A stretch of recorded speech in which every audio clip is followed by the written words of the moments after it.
This is OJ Simpson in his words. It's a true crime podcast that offers something different from the norm. It's episode 4, and I'm going to start with a question for you. What clothes were you wearing last night? And where are those clothes now? For me, I had on black jeans, which are folded up in my room, and I had a black long sleeve t-shirt on, which I washed this morning, so it's sitting in my dryer. How about you? And why am I asking? You'll find out. The date is June the 13th, 1994, and the time is 13:35 hours. And we're here with OJ Simpson. Is that Orenthal James Simpson? 911 emergency. Can you get someone over here now, please? Well, okay, what does he look like? He's OJ Simpson. I think you know his record. First of all, he broke the back door down to get in. The body of 34-year-old Nicole Brown Simpson, ex-wife of OJ Simpson, was found after midnight on the sidewalk outside her West Los Angeles home. These two young people didn't deserve to die, and they didn't deserve to die in that manner. Simpson told police he was in Chicago at the time of the killings. The Los Angeles Police Department hastens to add there is a presumption of innocence, and that's very important. Police escorted him to the rear of the building, and a short time later, Simpson was seen in handcuffs. There is a rather amazing story developing in Los Angeles this hour where California Highway Patrol is in pursuit of a white Ford Bronco, a car that was reported to be one that might contain O.J. Simpson and a friend earlier today. Police will not say whether Simpson is a suspect in the killing. All right, Mr. Simpson, would you please stand and face the jury? It doesn't fit. If it doesn't fit, you must acquit. In the matter of the people of the state of California versus Orenthal James Simpson, we, the jury, in the above entitled action, find the defendant, Orenthal James Simpson, not guilty of the crime of murder. That you will not ask me another question about the case. I will never ask you again. We won't have to talk about it anymore. Just did you do it? No, I didn't. So we're going to go back into the interview room with OJ Simpson and the two detectives. From that grainy cassette of the actual police interview, we're going to listen to what is said and analyse OJ's words to find out what was going on in his head at the time. In the first 3 episodes, I've already detected that OJ wants to get across to the detectives that him and Nicole, they were getting on quite well considering they were separated. He does play down there was domestic violence in their relationship previously. Those could be the actions of an innocent man really worried that his past is going to get him in trouble now for something that he did not do. More worrying is when the detectives ask him questions about the previous night, which was the night that OJ's ex-wife Nicole and her friend Ron Goldman, they were stabbed and murdered. And when OJ is answering questions about last night, there's a lot to worry about. There's the fact that he's very vague. He doesn't want to be pinned down to definite times, actions, places. He contradicts himself at times as well, and that's more worrying because that's actually not just him talking in conceptual terms about how he got on with Nicole, but that's him talking about his actions on the night that Nicole and Ron were murdered.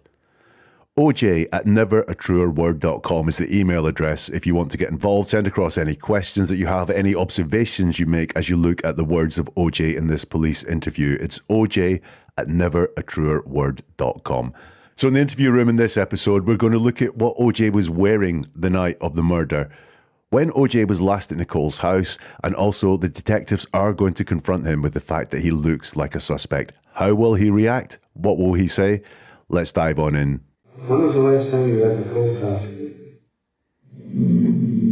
I mean, I don't go in. I don't go in her house. I haven't been in her house well, a week, maybe 5 days.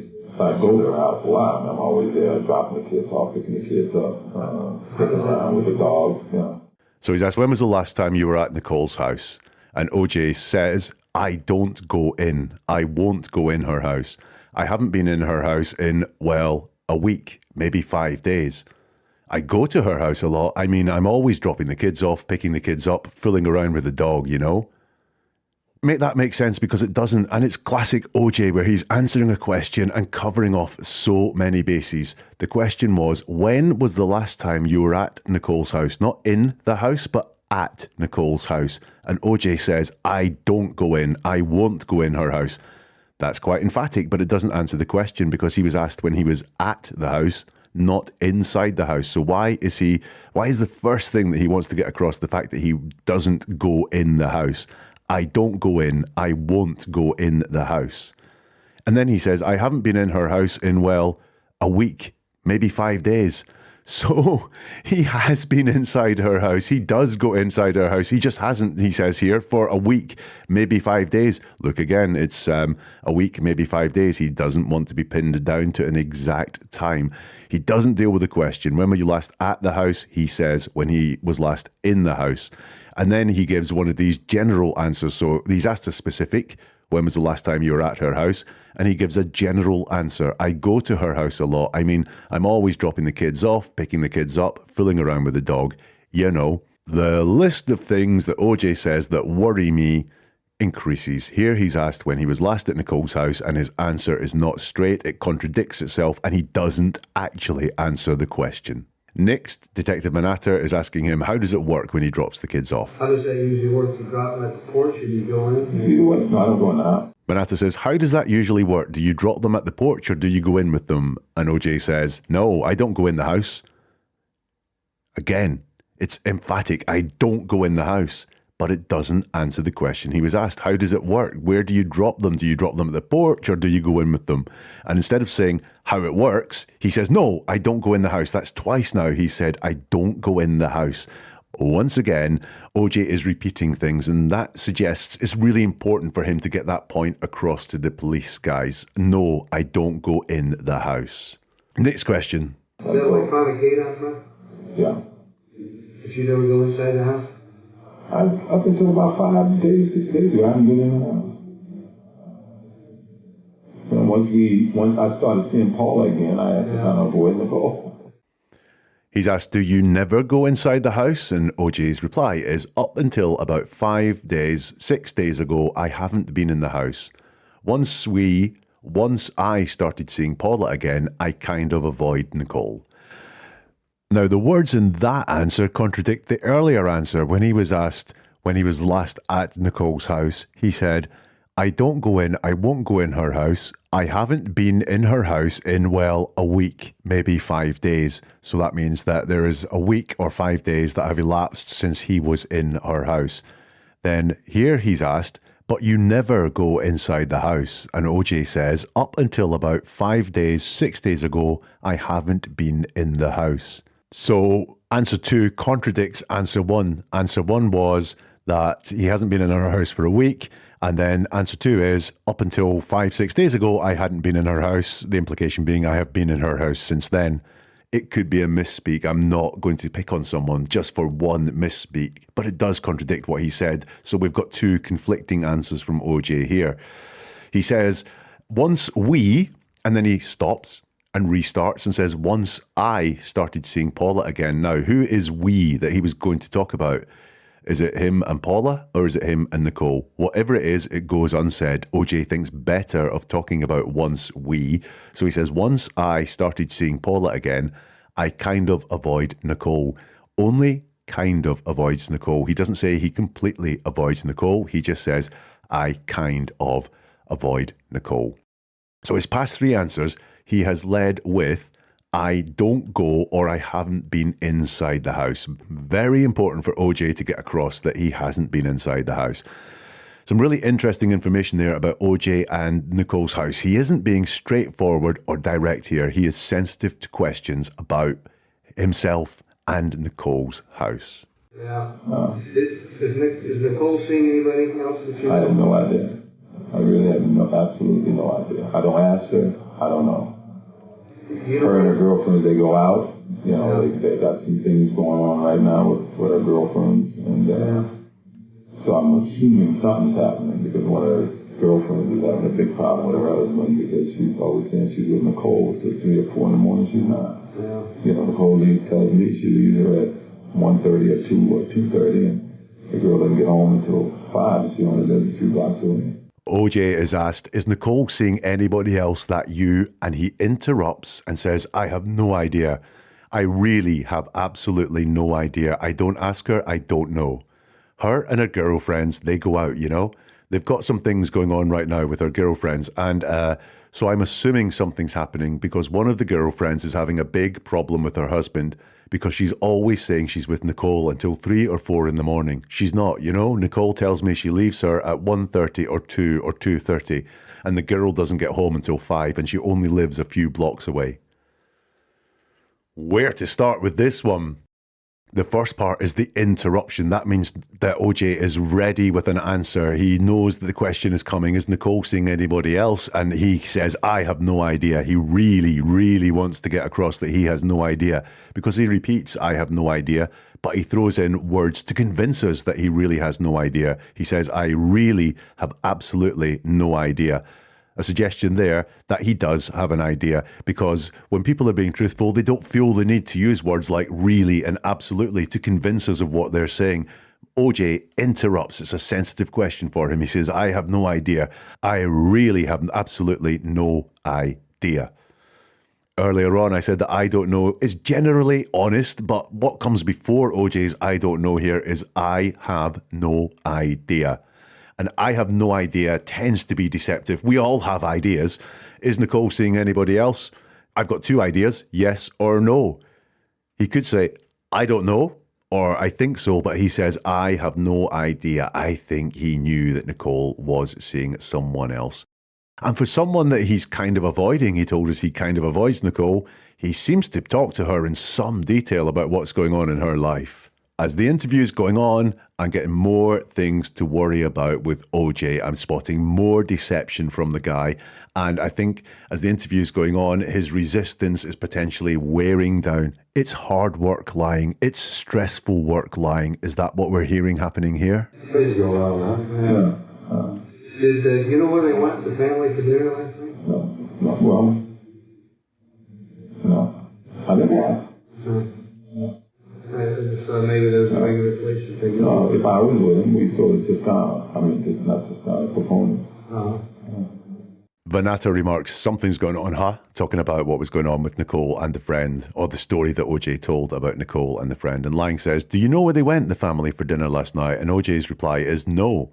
Well, no, I didn't ask. Do you know where they went for dinner last night? No, would be fine. And then he does a well, as if he's going to say, well, I do know, or well, I've got an idea, or well, I think they did this. But he says, no, well, no, I didn't ask. Lang says, I just thought there's maybe a regular place that they go. And OJ says, no, if I was with them, we'd go to Toscano. I mean, not Toscano, Paponis. Even now, I'm going, did OJ know where they went for dinner last night? This, no, well, no, I didn't ask. It's not a big thing, or it potentially is a big thing. I don't know. I'm not involved in the police I'm not involved in the police investigation at this point. But if you remember when I went back to episode 1 and I said one of the things is telling lies is really hard and our brain's working really hard to keep up with the lies that we told, there's a danger that the truth will leak out. Stand by now for a mega answer from OJ to the next question. You haven't had any problems with her lately, have you, OJ? I always have problems with her. You know, that's our relationship. It's been a common relationship. It's probably lately for me, and I say this only because I said it to Ron yesterday at the Ron Fishman, whose wife is Cora, at the dance recital when he came up to me and went, boy, what's going on? And everybody was beefing with everybody. And I said, well, hey, man, I'm just glad I'm out of the mix. You know, because I was, like, dealing with him and his problems with his wife and Nicole, and with evidently some new problems that a guy named Christian was having with his girl. And he was staying at Nicole's house, and something was going on that I don't think it's pertinent to this. That's OJ's longest answer to a question yet. The question is, you haven't had any problems with her lately, have you, OJ? And he says, I always have problems with her, you know? Our relationship has been a problem relationship, probably lately for me. And I say this only because I said it to Ron yesterday at the Ron Fishman, whose wife is Cora, at the dance recital, when he came up to me and went, oh boy, what's going on? And everybody was beefing with everybody. And I said, well, I'm just glad I'm out of the mix, you know, because I was like dealing with him and his problems with his wife and Nicole, and evidently some new problems that a guy named Christian was having with his girl. And he was staying at Nicole's house and something was going on, but I don't think it's pertinent to this. Wow. Fair play to OJ. He's directly answered the question. That's not something we see quite a lot when he's been asked about Nicole or the events of last night. You haven't had any problems with her lately, have you, OJ? And OJ says, I always have problems with her. So he's directly answered the question. And then he tells this long story about something that happened at the dance recital last night. Remember verifiable facts. When you're telling lies, you have to make sure that they match in with the truth as other people know it, as other people would be able to testify it. So this could be a case of OJ talking honestly, and guilty or innocent, it wouldn't be helpful for him not to mention problems between himself and Nicole. But here he is putting them out there. And he says the only reason that he's saying it now is because he said it to someone, this Ron guy, he said it to him yesterday. Once more, though, the story doesn't make a lot of sense to me. I'll try and unpick what he says. He says that there was lots of beef going on. Everybody was beefing with everybody, but he was out of the mix. But then he says he was dealing with Ron's problems and problems with his wife and Nicole, and evidently some new problems with a guy named Christian who was staying at Nicole's house. So was he dealing in there with Nicole? Because in a minute, he's going to say that he only spoke to Nicole to speak to his daughter. But here he does seem to be saying that he was dealing with Nicole and something that was going on. It's not very fluid. I can't really get a picture of what it is that OJ is trying to tell me here. But I do like the honesty at the start and the fact that he directly answers the question. If you notice what he's done in the last two big answers, he's put some names in the mix. He's put some people out there who could have issues with Nicole. Vanata now does ask, did OJ speak to Nicole last night? Did she have words with you last night? Honey? Did Nicole have words with you last night? Not at all. Vanata says, did Nicole have words with you last night? And Simpson says, pardon me?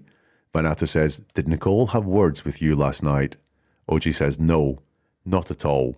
So did he really not hear the question? Was that, pardon me, I don't understand what you were saying?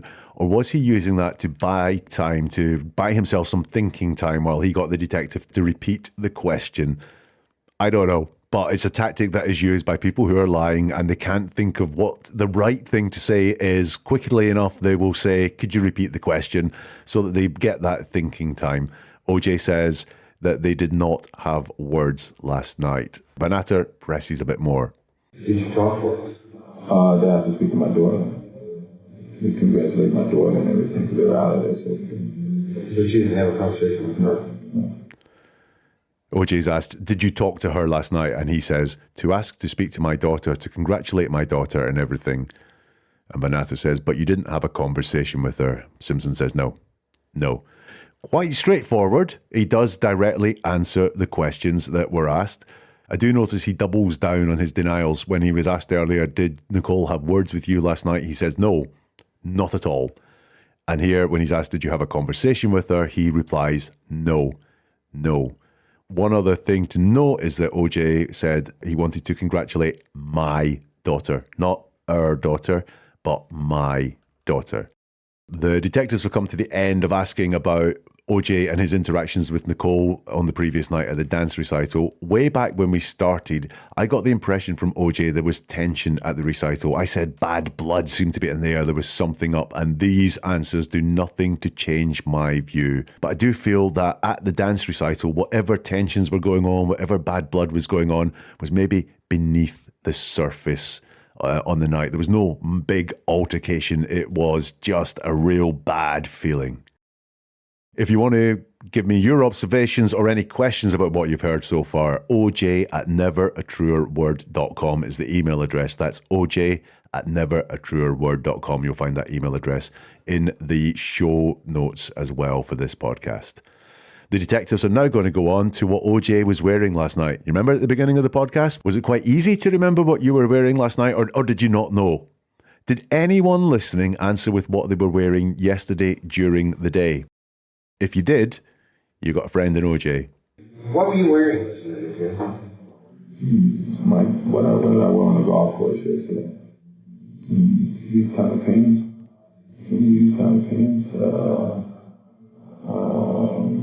I didn't have on my old blue. I mean, I changed different for the whatever it was. I just had on some, what do you call these? Vanata asks OJ, what were you wearing last night, OJ? And Simpson makes a noise. which is an indication, I think, that this is a sensitive question. He wants to pick his answer very carefully. So he starts with, and then he repeats the question. Previously, he asked the detective to repeat the question, and I said, is he buying thinking time? He repeats the question this time, which does also buy him thinking time. What did I wear on the golf course yesterday?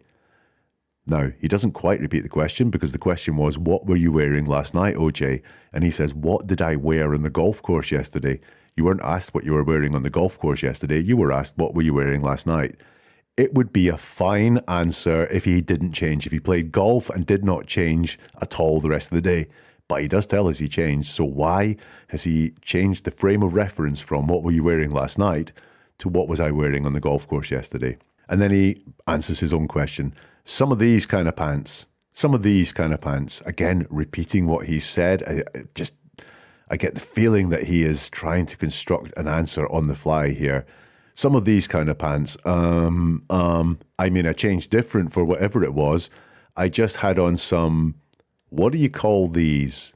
So in common with the Bronco and his use of the Bronco the night before, in common with how he injured his hand, what he was wearing the night before is also something that's sensitive to OJ, that he has to really think about how he answers the question. And if you look, he was asked, what were you wearing last night? And he still hasn't answered the question. He hasn't told the police what he was wearing last night. He did finish by, I presume he's showing the trousers that he's got on and saying, what do you call these? Manatter answers for him. Just these black pants. Yeah, they're called, maybe they're on blue. They're called bugle boy. Bugle boy? Is that what you wore to the recital? No, to the recital I wore, what did I wear to this recital? I wore a white t-shirt and some slacks. These aren't the pants. No. They wear the pants to show their hanging in my car. Yeah. Banatter tells OJ what he's wearing. Just these black pants. And OJ says, just these. They're called Bugle Boy. And Banatter says to him, is that what you wore to the recital? And OJ says, no. To the recital I wore. What did I wear to the recital? I wore a white t-shirt and some slacks. And Banatter, I think, is pointing to the pants that OJ is wearing, says, these aren't the pants. And Simpson says, no. So Banatter says, where are the pants you wore? And OJ says, they're hanging in my closet. OJ does seem quite straight and direct there. All his tales of honesty seem to be there, that he's answering the question directly and in very few words. But it does show that he didn't answer the previous question honestly. And he interrupts the where are the pants question. So when he is asked, where are the pants that you wore? He's already got his answer ready. They're hanging in my closet. Have a listen to that part again. They wear the pants to show their hanging in my closet. Banatter doesn't even get the chance to say wore at the end of his question. It's where are the pants that you... And OJ says, they're hanging in my closet. Very quick answer there. That's twice that I've heard OJ interrupt the detective's questions with what feels like or potentially is a prepared answer, the one that he's thought about beforehand. I'm not liking the way this interview is going. I think the detectives have some issues with it as well because they're zoning in on these pants. These are washable, right? Yeah, I got 100 pairs. They give them to me free, Bugle Boy, so I got them myself. Banatter says to OJ, these are washable, right? You just throw them in the laundry? And OJ says, yeah, I got 100 pair. They give them to me free, Bugle Boys, so I've got a bunch of them. He does answer the question, these are washable, and he says, yeah. And then he goes on to tell a story. I got 100 pairs. You weren't asked how many pairs you had. They give them to me free, so I've got a bunch of them. And here's another classic bit of OJ. On timelines, he was very broad with his times on where he parked his car. He gave several options as to where he parked his car. And with the trousers, I've got 100 pairs. Good luck finding the ones that I had on last night. You recall coming home hanging them up? I always hang up my clothes. I mean, it's rare that I don't hang up my clothes unless I'm going to lay them in my bathroom for her to do something with them. You know, those are hang up with something. When you play golf, you don't necessarily dirty pants. Banatter asks OJ, do you recall coming home and hanging them up? Or, and once more, we've seen OJ do this so many times, OJ's asked a question about a specific incident, about what he did specifically last night. And OJ doesn't say what he did last night. He tells the detectives what he usually does, what he normally does. So he's asked, do you recall coming home and hanging them up? And OJ says, I always hang up my clothes. I mean, it's rare that I don't hang up my clothes unless I'm laying them in the bathroom for her to do something with them. But those are the only things I don't hang up. But when you play golf, you don't necessarily dirty pants. So he doesn't answer the question directly. He doesn't say yes or no. Do you recall coming home and hanging them up? Yes, I do recall coming home and hanging them up. No, I don't recall hanging them up specifically, but I usually hang up my clothes. Would all be fine ways to answer the question. But he doesn't say yes or no. He only tells us what he always does. And then he contradicts himself because he says, I always hang up my clothes. That means every time I come in, I always hang up my clothes. And then he gives us all the occasions where he doesn't always hang up his clothes. So he's telling us what he always does. He's telling us what he generally does, but he contradicts himself in there. Then he says when you play golf, you don't necessarily dirty pants. We haven't really been asked, do you dirty your pants when you play golf? Previously, you told us you got a lot of nicks and bled a lot when you play golf, but apparently that doesn't cause you to dirty your pants. He wasn't playing golf last night. You know, he was playing golf yesterday, so he's trying again to divert the detectives from the clothes he was wearing last night to the clothes he was wearing when he was playing golf. The detectives are still looking at what OJ was wearing last night. What kind of shoes were you wearing? Tennis shoes. Tennis shoes? Do you know what kind? Probably Reebok, that's all I wear. Lang asks, what kind of shoes were you wearing? And OJ says, tennis shoes. Lang says, tennis shoes? Do you know what kind? And OJ says, probably Reebok, that's all I wear. So this is less sensitive. Look, OJ is answering the question, tennis shoes, 2 words. Probably Reebok, that's all I wear. That's 5, 6 words in that answer. He's very direct. He answers the questions very straight there, as if the shoes question is not so sensitive to him. Although, once again, he says, probably Reebok. That means chances are it's Reebok, but it could be something else, yeah? That's all I wear. Well, if that's all you wear, then it would definitely be Reebok. So, once again, OJ seems to be using this vagueness just to open up all the possibilities. And the detectives, they want to know where these shoes are. Are they at home too? Yeah. Was this just to be a short trip to Chicago, so you didn't take a whole lot of it? Yeah, I was coming back from it today. Well, just overnight? Yeah, go play golf today. It's an empty schedule, drive back here to play golf and then come back. I do it all the time. Do you? Yeah. Are you I was pretty good complaining golfer? with the, that's what I was complaining with the driver about, you know, about my whole life is on and off the airplane. Lang asks OJ, are they at home too? He means the tennis shoes, and Simpson says, yeah. He's then asked, was this supposed to be a short trip to Chicago so you didn't take a whole lot? And OJ says, yeah, I was coming back today. Just overnight, OJ says, yeah, you can see this is not causing him any stress. There's no ums or ahs or thinking about it or jumping off and telling us a story to explain something or even telling us what he generally does and normally does rather than dealing with the specifics. Manata says, that's a hectic schedule. Drive back here to play some golf and come back. And OJ says, yeah, but I do it all the time. Manata says, do you? OJ says, yeah. That's what I was complaining with the driver about, you know, about my whole life on and off planes. So straight and direct. He's not jumping to a story there, explaining things. You can see again when OJ is being honest, when OJ is being truthful, his pattern of answering is very different to when he's asked questions where he shows the sensitivity, where he does the ums and the ahs. He drops in words like, I mean. But the tone of the interview is going to move on a lot. The clothes answers are very revealing. He does not answer directly about the clothes. Shoes, he's less sensitive about, but clothes he was very sensitive about. He moves into generalizations about what he could have been wearing and what he could have done with them. But the police are going to kick it up a notch now with the next question. OJ, was that sort of a problem? Mm-hmm. Manata says, OJ, we got sort of a problem. And Simpson replies with a sound. Mm-hmm. The sound of stress for OJ.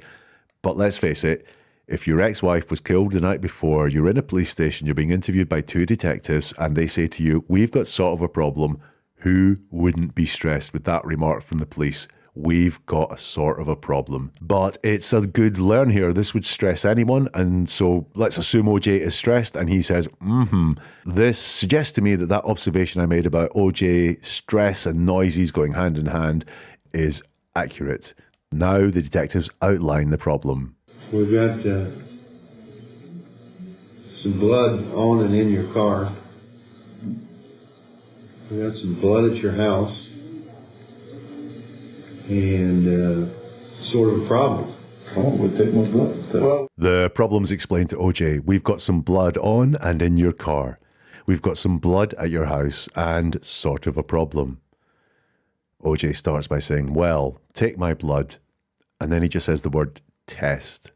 I can't get very much from this. Look at what the alternatives could have been. Yeah, my blood was on my car. I told you I cut my finger around the house and I went to get my phone from the car and I bled on the car. He doesn't go to that explanation. What he does say is, well, take my blood, test. The detectives are going to take him up on that offer. Well, we like to do that. We've got, of course, the cut on your finger that you aren't real clear on. Do you recall having that cut on your finger the last time you were at Nicole's house? A week ago? Yeah. So OJ says, take my blood and test it. And Lang says, well, we'd like to do that. We've got, of course, the cut on your finger that you aren't real clear on. We said that in the last episode when OJ was talking about how his finger got cut. He wasn't clear on it at all. And OJ says, I'm being as clear as I can. He's asked, do you recall having that cut on your finger the last time you were at Nicole's house? And OJ doesn't answer that question. What he says is, a week ago? No, OJ, the other last time you were at Nicole's house. That's kind of what you're suggesting there with that. And it's a question to a question again. So he's asked, do you recall having that cut on your finger the last time you were at Nicole's house?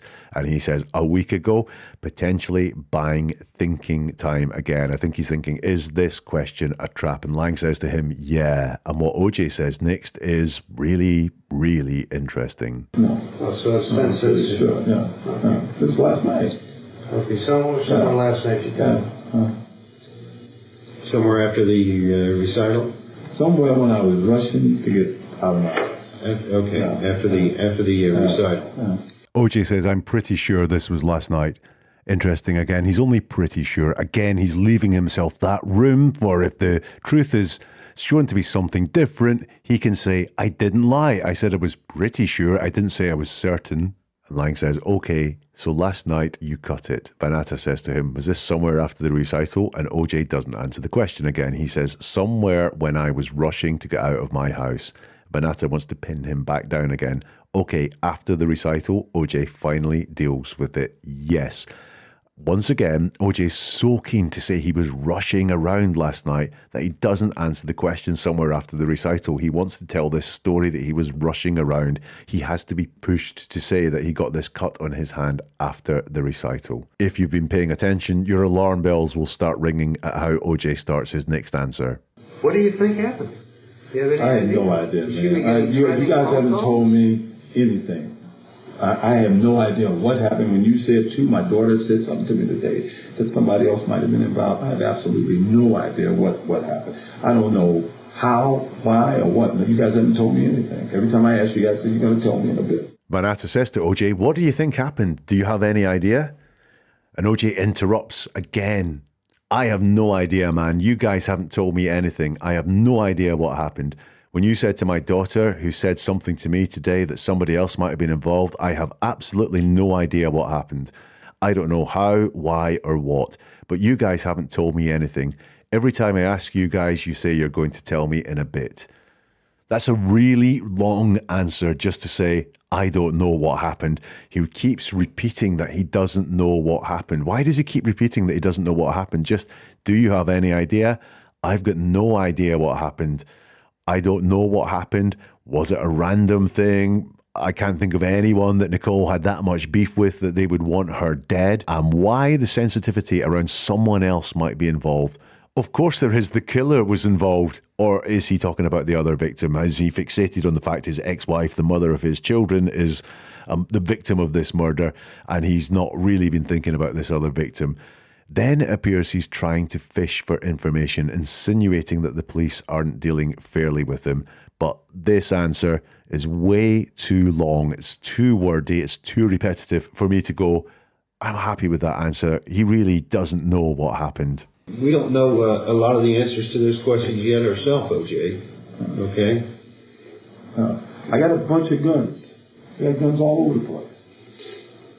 You know, you can take them. They're all there. I mean, you can see them. I keep them in my car for an incident that happened a month ago that my in-laws, my wife, and everybody knows about. Wow. What is going on there? The detective tells him, we don't know a lot of the answers to those questions yet ourselves, OJ, okay? And OJ says, I've got a bunch of guns. Got guns all over the place. You know, you can take them. They're all there. I mean, you can see them. I keep them in my car for an incident that happened a month ago that my in-laws, my wife, and everybody knows about that. There are some possibilities here. Does he not know at this point that Nicole was stabbed to death, that guns are irrelevant in all this? So he's offering up his guns and saying, I didn't shoot them, you can check all my guns. Or did he know they've been stabbed and therefore he's highly confident that his guns won't yield anything, but he wants to throw up something to show that he is clean? OJ has changed a bit now. He seems to be more concerned, a bit rattled in this situation. He's trying to elicit information and he's trying to show good behaviour, which we've seen before. Take my guns and compliance. And he's now trying to portray himself as a bit of a victim. Previously, I've said OJ seems to go into quite a talkative mode when he gets an easy question. He seems to expand and fill the time with all this non-stress causing storytelling. Here's a classic example of this in the next question when he's asked about why he has the guns in his car. You know, What was that? Going down to, and cops down there know about it because I told two marshals about it at a mall. I was going down for a christening and I had just left our set and it was like 3:30 in the morning and I'm in a lane and all of a sudden the car in front of me is going real slow. And I'm slowing down. I figure he sees a cop because we're all going pretty fast. And I'm going to change lanes, but there's a car next to me, and I can't change lanes. Then that goes for a while, and I'm going to slow down and go around them. But the car butts up to me. And I'm like caught between three cars, and they were Oriental guys, and they were not letting me go anywhere. Mm-hmm. And finally, I went on the shoulder and sped up, and then I held my phone up so they could see the light part of it, you know, because I had tinted windows. And they kind of scattered, and I chased one of them for a while to make him think I was chasing him before I took off. So OJ's asked about the incident, and this is the incident in OJ's words. Going down to, and he doesn't say where he was going down to, he says going down to, and the cops down there know about it because I've told two marshals about it at a mall. I was going down for a christening, and I had just left our set, and it was like 3:30 in the morning, and I'm in a lane, and also the car in front of me is going real slow and I'm slowing down because I figure he sees a cop because we were all going pretty fast. And I'm going to change lanes, but there's a car next to me and I can't change lanes. Then that goes for a while and I'm going to slow down and go around him, but the car butts up to me and I'm like caught between three cars. They were Oriental guys and they were not letting me go anywhere. And finally I went on the shoulder and I sped up and then I held my phone up so they could see the light part of it, you know, because I had tinted windows and they kind of scattered. And I chased one of them for a while to make him think I was chasing him before I took off. Well, this is what I'm good at. When someone tells a story, is it true or is it false? Some of it's told in present tense, which is always an indication that someone is making things up in the present time. He says things like, I'm in a lane, the car in front of me is going real slow, I'm slowing down. So some of it is in present tense, but some of it is in past tense. I was going down for a christening. I had just left our set. But that mix of tenses makes me think it's not entirely believable. I think some of this story is heightened and exaggerated. It's maybe based on a real incident that happened to him, but it's just exaggerated. What else? The third car just appears. There's a mention of two cars, and then all of a sudden he's hemmed in by three cars. He doesn't say where the third car come from. But within this, he doesn't try to overly persuade us or use convincing words. So I think there is some truth in this story. But like I say, I think he's taken a true story and he's embellishing it quite a bit. He's very definite about the time. He says it was 3:30 in the morning, or he says it was like 3:30 in the morning. So when he's telling this story, he can be very definite about the time that's coming. But why is he telling this story? Is it because if I tell this story, that just knocks some more time off this interview and I can tell this story quite easily? Is he wanting to make out that he is a victim? Is it a distraction? He wants this crazy story about this potential carjacking to take the police off down a different path? Or is it to explain the gun in his car? The next question, the recording doesn't seem to exist of the full answer. I do have the transcript of it, and I hate just going to transcripts. I really like to hear the words said by the person, so I know those are the words that were said. But I'm going to roll with this one. I'll play what we have, and then I'll go through what I have as the full answer to the question. Were you in the Broncos? No. What were you driving? No, I didn't. But it was tinted windows and all, so I figured they thought they had a nice little... You think they're trying to rip you off, maybe? Is that... I thought definitely they were. And the next day, Nicole and I... You can hear that abrupt stop there, but Lang says to OJ, were you in the Bronco? And OJ says, no. Lang says, what were you driving? And OJ replies, my Bentley. It has tinted windows and all. Second time he's mentioned the tinted windows in his Bentley. They're obviously very important to him, but I don't think that's relevant to what we're talking about here. So I figured they thought they had a nice little touch. Lang says, do you think they were trying to rip you off? And the full answer that Simpson gives is definitely they were. And then the next thing you know, Nicole and I went home at 4 a.m. I got there to Laguna. And when we woke up, I told her about it and told her parents about it, told everybody about it, And when I saw 2 marshals at a mall, I walked up and told them about it. This is weird. Once again, he jumps past the question to say what he wants to say. So he was asked, do you think they're trying to rip you off? And he says, definitely they were. And then he tells this story about how he's told everyone about this incident, but it's really confused. When Nicole just appears, like the third car, Nicole suddenly appears in the middle of this story. So the strong vibe I'm getting, I told her about it, I told her parents about it, I told everybody about it, I told 2 marshals about it, is it's very important for him to say there are witnesses to this. Although there aren't witnesses to this, it's only that he told lots of people about it. And marshals is weird. Why not call the police at the time? He says he had his phone there. Why did he wait until he randomly bumped into 2 marshals at a mall to tell them about the story? The next question and answer session, the recording of it doesn't exist, but as far as I'm aware from the transcript, Vanata asks OJ, what did they do? Make a report on it? And OJ says, they didn't know nothing. I mean, they'll remember me and remember I told them. So you walked up to 2 random marshals in a mall, a ways away from where this incident happened, and the marshals knew nothing about the incident.